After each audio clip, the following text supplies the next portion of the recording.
We have Arles de los Shipping Santos on the line. Let's bring him in. Ang ating mojo si Arles. Arles, Yes po. Tayo ngayon sa Sandigan Bayan kung saan nga isinagawa ngayon yung nakatakda sanang arraignment ni Estrada at ni Bonoan kaugnay ng isang count ng graft na hawak ng Second Division ng Sandigan Bayan, pero ipinagpaliban muna yan kasunod nga ng mga nakapinpin pang motion ni Estrada. Ito yung urgent omnibus motion. Diyan nakapasok yung motion to quash, yung motion to remand for investigation sa Office of the Ombudsman at DOJ, yung findings nga sa kanilang isinagawa na basehan ng kasong ito. At kabukod dyan, si Bonoan naman, ang sinayt nila ay yung health concerns. Pumapatak kasi o pumapalo ng 190 over 70. Confirm lang natin yung number dito.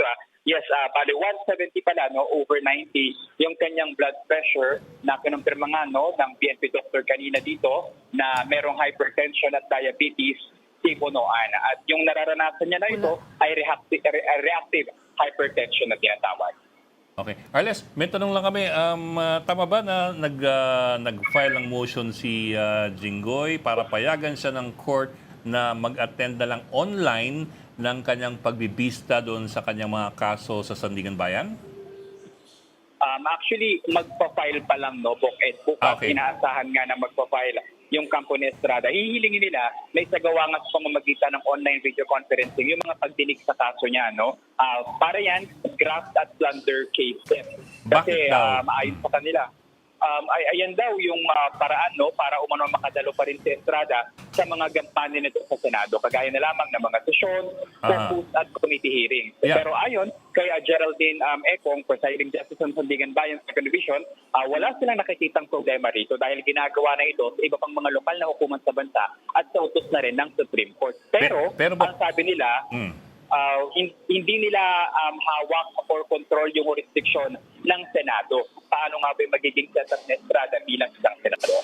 Pero meron ba siyang final na motion sa Sandigan Bayan na payagan siyang mag-attend ng Senate hearings o ng Senate session sa, kumbaga, may motion ba siya para payagan siya ng Sandigan Bayan na lumabas ng Quezon City Jail para puntang Senado?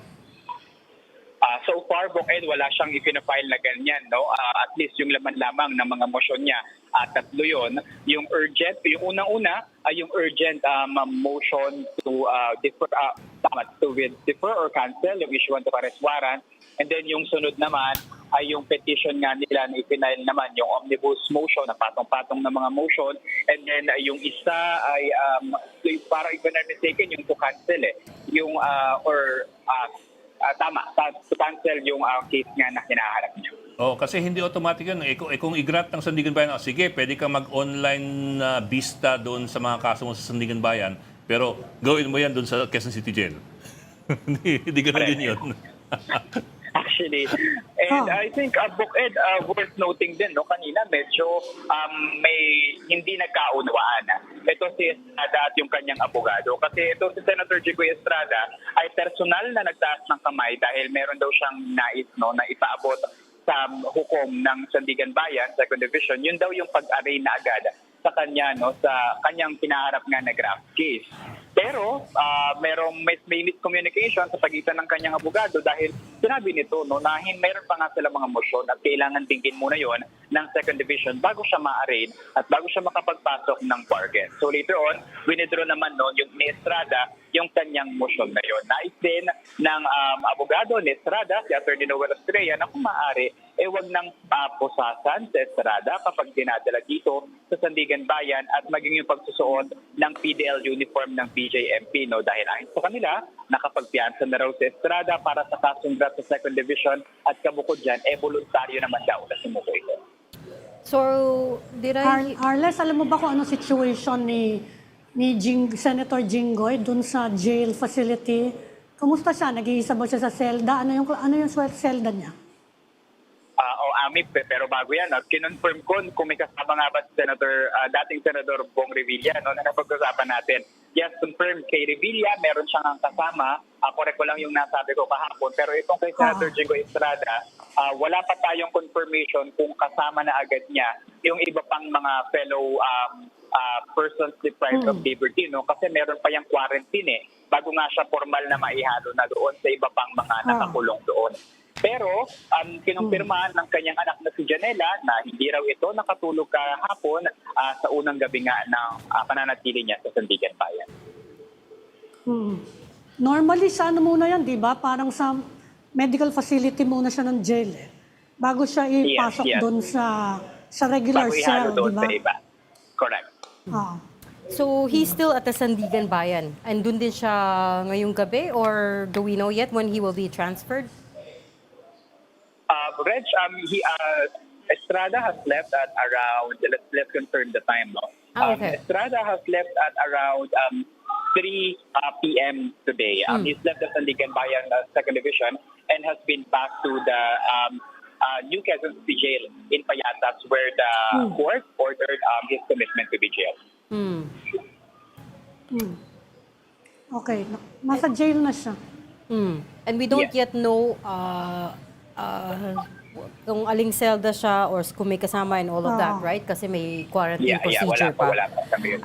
Balikan ko lang Usually yung... kasi parang 5 days yun, Reg, bago makahalo. Yeah. Balikan ko lang yung video conferencing part. So, did I hear that correctly? His defense team has not yet filed the petition asking for him to participate in the graft and plunder hearings via online conference? Yes, Hindi pa. bukas nila yan ipafile yung motion na yan, Reg. But at least ipinaabot na muna ng Council ni Estrada na ito yung hiling nila. No? At hindi ito limitado doon lamang sa graft case na hawak ng 2nd Division, pati doon sa 5th Division ng Sandigan Bayan for his plunder charges. For his plunder charges as well. But it's not clear at this point where he can participate from. Yes. Wala pa. Wala pang ganun mga information. Yung kanilang intent pa lamang talaga na gawing online conference din yung magiging pagdiligin sa kanya. When you say that the presiding judge in the 2nd Division, si Judge Geraldine Econg, said wala silang nakikitang problema, where did that come from? And does that likely mean that he will get approved? He will be given clearance to participate online? Well, ang kanyang eksaktong line, Reg, wala kaming problema. Because this has been allowed by the rules of the court, even the Supreme Court. And actually, sinabi niya pa nga yung dati daw, yung requirement ng rules ay motion for a good cause. But yung existing rules daw ay hindi naman na ibinidikta yun. So pwede talagang hilingin ni Estrada. Baka pwedeng ikumpara why yung request na ganyan ni Laila de Lima before was rejected by the court. Ipantapat yung dahilan. Bakit ito pinayagan, bakit ito de-reject. Parehas korte yun No? Actually, very much valid, Ronald, kasi dapat may consistency din, no? Pero abangan natin kung magtutuloy-tuloy nga ba, no? Or pwede kasing pag-scenario dyan, kung payagan man sa Estrada ng 2nd Division na maging online conferencing lang, may 5th Division pa na magde-decide kung papayagan siya. Kasi at least sa posisyon ng Sandigan Bayan ng Council ni Estrada sa graft case niya, nakapagpiyansa siya at sumuko siya. Pero sa plunder charge na kasi sa 5th Division, talagang nakakulong siya. Despite may isa pa siyang graft case doon, pero di ba, kapag inobliga siya, na humarap pa din, kailangan talagang pakita siya sa korte. Arles, si former Secretary Bonoan, where is he now? Reg, report has confirmed it that he's back at the PNP General Hospital at the Camp Crame. That is after his BP reached 170/90 and confirmed din na meron nga siyang hypertension or reactive hypertension in connection to this. At kanina nakita natin na ilang beses babalik-balik sa kanya yung mga Sandigan Bayan doctors para from time to time ay i-check nga yung kanyang BP. But despite him having hypertension, hindi pa rin siya na-check ng cardiologist. Hinihintay na lamang nila yung clearance nito, and yun nga, no, yung motion na ipinail nito sa Sandigan Bayan 5th Division na kung maaari ay ma-hospital arrest siya. Siguro mahalaga rin malaman nung siya ay cabinet secretary, ang head ng DPWH, may hypertensive na ba siya noon? Hindi pa natin nakukuha yung impormasyon na yun, Oo, Ronald, dahil- kasi medyo limitado yung sagot ng kanyang mga abogado. Dahil maintenance lang kasi yan eh. Halimbawa, ako hypertensive ako, college pa lang hanggang ngayon eh. Lalo na pag nandito ako sa Storycon, tumataas yung blood pressure. Pero hindi naman automatic. Baliktad, no? Baliktad, parang Sorry, iba sorry. tayo. Rewind. Hindi naman automatic na hihingi ako ng online Zoom dito. Okay. Saka anong ibig sabihin ba ng reactive hypertension? Oo. Kapag hindi mo gusto nangyayari, magkaka-hypertension ka, hindi ba normal yan sa tao? Kaya nga. Yung kababa, parang ganun ba, Abby? Parang dito. Parang ba sa Hindi ko alam sa kung yung regular reactive thinking? hypertension. Depende yan eh. Depende sa edad mo. Depende kung kailan ka, saan ka na nasanay. Yung iba kasi, halimbawa, 130 lang, 140, hypertensive na yun eh. Depende sa katawan nila yan eh. Depende yan eh. No? Yung iba, nagwa 180, pero sa kanila, normal So yun you're eh. saying hindi ka pwede mahuli, maaresto, ever? Hindi, reactive din ako, hindi mo napapansin. Nag-react ako eh. Kapag natatabi sa'yo, Reds, na hypertension. Nag-react ako, hindi mo napapansin. Parang ikaw, reactionary ka rin eh. What can I say?